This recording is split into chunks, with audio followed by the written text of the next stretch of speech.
കലോത്സവത്തിൽ ഇപ്പോൾ തിളങ്ങി നിൽക്കുന്ന താരങ്ങളെ മാത്രമാണ് നമ്മൾ പലപ്പോഴും കാണാറ്. പക്ഷേ ഒരു കാലത്ത് കിടിലങ്ങളായ, അതായത് കുറേ നാൾ മുൻപ് താരങ്ങളായ കലോത്സവ വേദികളിൽ നിറഞ്ഞാടിയ ഒരുപാട് ആളുകൾ ഇപ്പോഴും കലോത്സവത്തിൽ എത്താറുണ്ട്. അതെ, അവർ ആ സ്റ്റേജിന് പുറകിൽ ഇപ്പോഴത്തെ താരങ്ങൾക്ക് വലിയ പിന്തുണയുമായി ഒപ്പം നിൽക്കുന്നുമുണ്ടല്ലേ? അതെ, ഒരുപക്ഷെ അവർ അച്ഛനാകാം, അമ്മയാകാം, അല്ലെങ്കിൽ ഗുരുവാകാം, എല്ലാ റോളിലും എത്തുന്നു. ഇവർക്ക് വലിയ പിന്തുണയും കൊടുക്കുന്നുണ്ട്. എന്തായാലും വേദിക്ക് പുറകിലിരിക്കുന്ന കാണികൾ അത്ര ചില്ലറക്കാരല്ല. പണ്ട് ഈ വേദിയിൽ ആറാടിയ പ്രതിഭകളാണ് ഇവരിൽ പലരും. തങ്ങളുടെ മക്കൾക്ക് ഇന്ന് വേദികളിൽ കയ്യടി കിട്ടുന്നത് കണ്ടും കൗമാരങ്ങളെ ചേർത്ത് പിടിച്ചും അവർ ഒപ്പം തന്നെയുണ്ട്.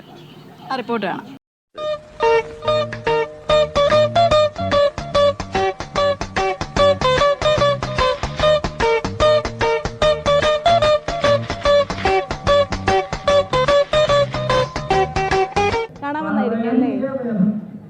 ഞാനിത് കാണാൻ വേണ്ടി വന്നതാണ്. ഞാനിങ്ങനെ ആലോചിക്കായിരുന്നേ, എന്ത് രസമായിട്ടാണല്ലേ ഇവിടെ ഓരോ കുട്ടികളും പെർഫോം ചെയ്യുന്നത്.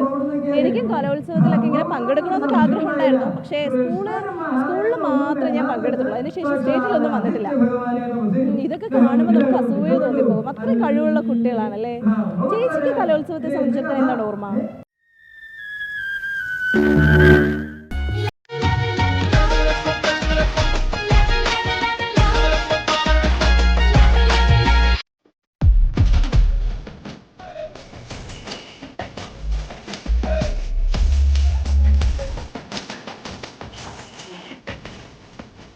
സ്കൂളിലും കോളേജിലൊക്കെ പഠിക്കുന്ന കാലത്ത് യൂത്ത് ഫെസ്റ്റിവൽ വേദികളിൽ കയറി ഇറങ്ങിയിട്ടുള്ള ഒരാളാണ് ഞാൻ. അധികവും ഗ്രൂപ്പ് ഇനങ്ങളാണ് ചെയ്യാറ്. നമ്മളുടെ ആ കാലത്ത് കുറച്ചുകൂടെ മത്സരമായിരുന്നു. ഇപ്പോൾ എ ഗ്രേഡ് മതിയല്ലോ സ്റ്റേറ്റിൽ. പക്ഷെ അന്ന് ഫസ്റ്റ് സെക്കൻഡ് ഒക്കെ ഉണ്ട്.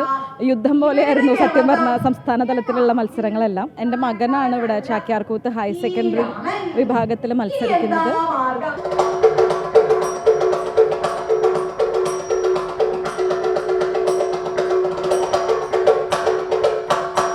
അവൻ്റെ ഇപ്പോൾ 4ാമത്തെ വർഷമാണ്.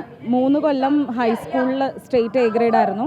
ഇതിപ്പോൾ 4ാം വർഷം ഹയർ സെക്കൻഡറി ആദ്യത്തെ വർഷം. അവന് പൊതുവേ ഒരു കലാവാസനയുള്ള കൂട്ടത്തിലാണ്. സ്റ്റേറ്റ് കലോത്സവത്തിൽ എൻ്റെ 4ാമത്തെ വർഷമാണ്.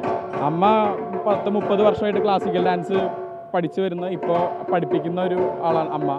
പണ്ട് കലോത്സവ വേദികളെ പ്രകമ്പനം കൊള്ളിച്ച ആ വേദികൾ കൈയടക്കിയ കലാകാരന്മാർ വേറെങ്ങും പോയിട്ടില്ല. തങ്ങളുടെ മക്കളുടെ പ്രകടനങ്ങൾ ആസ്വദിച്ചും വരുന്ന യുവതലമുറയെ പ്രചോദിപ്പിച്ചും ഈ വേദികളിലൊക്കെ അവരുണ്ട്. ക്യാമറാമാൻ വിഷ്ണുവിനൊപ്പം ആതിര രാധാകൃഷ്ണൻ, അമൃത ന്യൂസ്, തൃശ്ശൂർ.